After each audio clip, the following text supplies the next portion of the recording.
everyone! Welcome. We are here right now at Barangay Masao in Butuan City.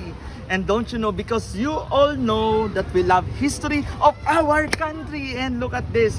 This is the first landing before going to Cebu with Magellan, Pigafetta, and the Navigator. And because this is a great structure to remind us that before the Philippines was discovered, this is the first time that the King of Butuan already traded with different places like Cambodia, Vietnam, China, and Thailand. The neighboring country, they have a strong ASEAN relationship.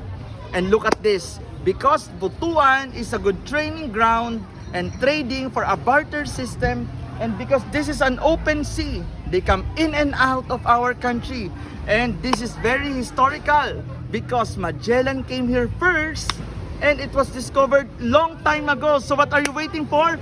Come and join us next time only here at Masao, Butuan City. Remember everyone, it's always possible to travel around the Philippines. And look at this. This is really a great structure to remind us that history is always part of us, not only today, but even in the future. See you again on our next travel.